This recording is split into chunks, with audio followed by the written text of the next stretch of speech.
हनुमंत लाल जी मन ही मन विचार कर रहे हैं।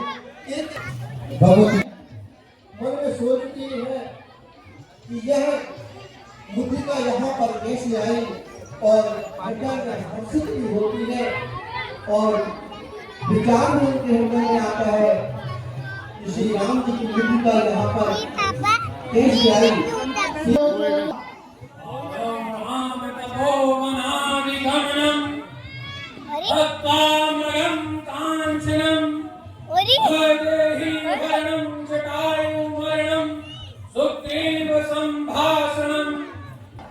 मुद्रिका को देख कर सोचती है, ये मुद्रिका माया रखी नहीं जा सकती, किंतु रावण निशाचर माया यही आएगा, कोई ठिकाना नहीं होगा।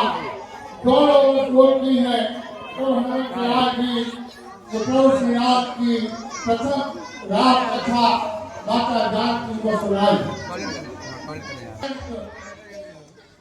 जैसे कि अगर कुछ मानता है भगवान से, इसी भांति जानकी जी ने बड़े ही करुणामय शब्दों से कहा,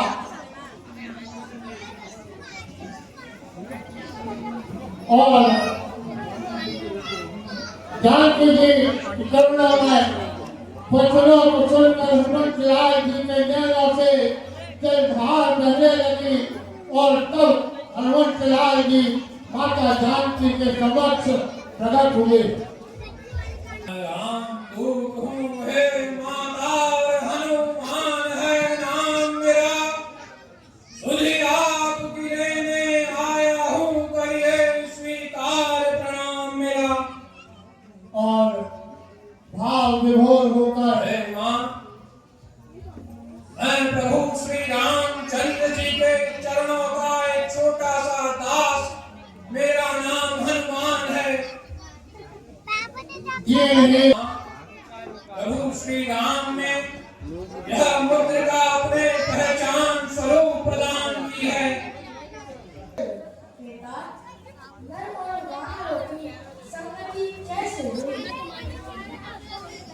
सीता जी के मन में यह बात आई, निश्चित ही ये यमराज जी के कृपा पात्र है, और प्रभु का जन समझकर सेवक समझकर जानकी जी को अत्यंत प्रसन्नता हुई।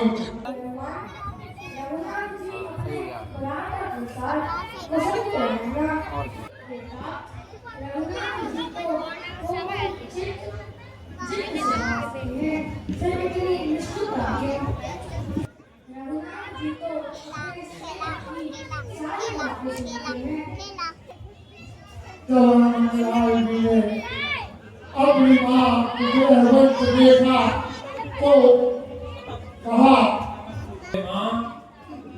प्रभु श्री राम अनुज लक्ष्मण सहित कुशल हैं, हर वे आपके वियोग में दिन रात दुखी रहा करते हैं। माँ, आप अपने मन में किसी भी प्रकार की ग्लानि न रखें।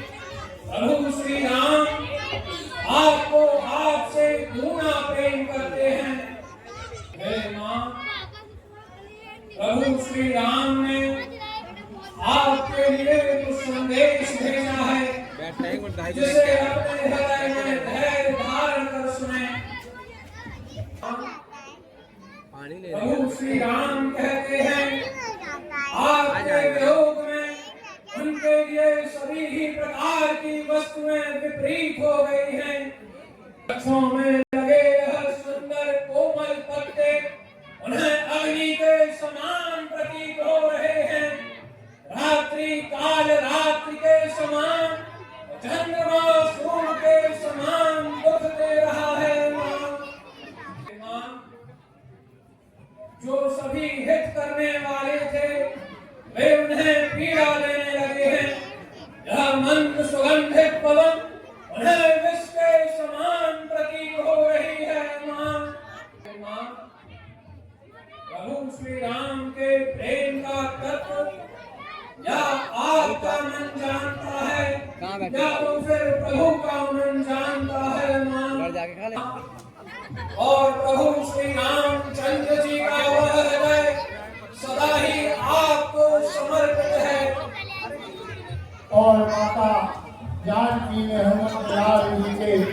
प्रसन्नता महसूस की और कहे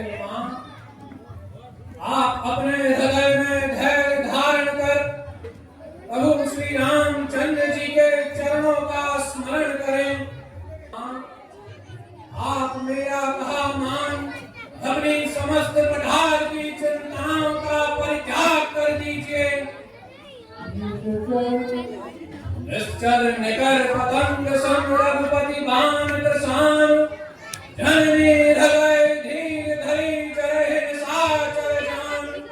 हे मां इन समूचे निशाचर वंश को पतंगे के समान समझ अपनी समस्त चिंताओं का परित्याग कर दीजिए। तो माता जानकी ने कहा, हे मां प्रभु श्री राम ने यदि आपकी शुभताई होती तो वह विलंब नहीं करते। प्रभु श्री रामचंद्र जी के बाण सूर्य के समान प्रकाशमान है, जिनके आगे यह राक्षस कुल रूपी अंधेरा नहीं टिक सकेगा। मां और हनुमान राय राम राय बेटी माय न तो कांधे पे चढ़ाए राम से मिलाओ तो परम कठोर घोर करके सो चारो जोर के महान लंक भारनी महाओ तो भयंत लाले के हे मां प्रभु श्री रामचंद्र जी ने मुझे आदेश नहीं दिया, नहीं तो आपको अपने कांधों पर बिठा समूची गंगा नगरी को खाड़ समुद्र में बहा देगा। माता और मां आप कुछ दिवस और धैर्य धारण करें। प्रभु श्री राम समूची वानर सेना सहित इस लंका नगरी में आएंगे। प्रभु श्री राम समूची निशाचर सेना का विध्वंस कर आपको इस लंका नगरी से ले जाएंगे। जब हनुमत लाल जी ने कहा कि निशाचरों का वध करके प्रभु श्री राम आपको यहाँ से ले जाएंगे, तो माता जी को मन में संशय हुआ कि आपको छोटे से बानर है, ऐसे बानरों की सेना भयंकर राक्षसों से कैसे लड़ पाएगी। और जैसे ही माता निसर्गता युक्त बात कही तो हनुमत लाल जी ने अपना वास्तविक रूप के दर्शन माता जी को कराए।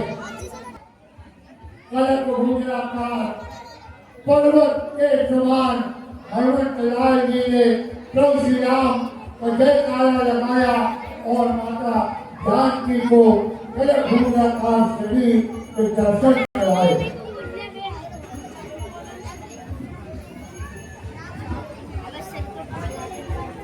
तो माता जी के हृदय जानकी जी के हृदय में संतोष हुआ। मेरे प्रभु हनुमत लाल जी ने तुरंत ही अपना लघु रूप छोटा सा रूप रख लिया और माता जी के श्री चरणों में प्रणाम किया और कहा, सोन माता शाखा नग नहीं पल बुद्धि विशाल रघु प्रताप दे गर नहीं खाय परम रघुयाल। हे मां वैसे वो वानरों में बहुत अधिक शक्ति नहीं होती, पर प्रभु श्री रामचंद्र जी के प्रताप से एक साधारण सर्प भी गरुड़ का भक्षण कर सकता है। हनुमत लाल जी की वाणी को सुनकर माता जी के हृदय में अत्यंत संतोष हुआ। स्वामी जी ने हनुमत लाल जी को आशीर्वाद दिया। वो जाओ अगर हमारे बेटा रघुनाथ तुम्हारे राज रहे, तुम सदा रहो अनुचर बेटा। श्री रामचरित के पुष्पों पर तेरा भी नाम महान हुआ। सीता लक्ष्मण के साथ साथ प्रसिद्ध यह हनुमान हुआ। जहाँ कहीं राम मंदिर होगा, वो हनुमान लाड़ा भी होगा सीता लक्ष्मण के साथ साथ यह हनुमंत प्यारा भी होगा। हनुमत लाल जी अत्यंत प्रसन्न हुए माता के आशीर्वाद से। हे हनुमान तो अजर अमर हो जाओ। और हनुमत लाल जी ने बारंबार माता जानकी के श्री चरणों में प्रणाम किया और कहा, हनुमत लाल जी फिर अपनी लीला शुरू करने जा रहे हैं। तो हनुमत लाल जी ने कहा, हे भगवान, इन वृक्षों में लगे कोमल मधुर फलों को देख मुझे अत्यंत ही भूख लगी है। तब जानकी जी ने कहा,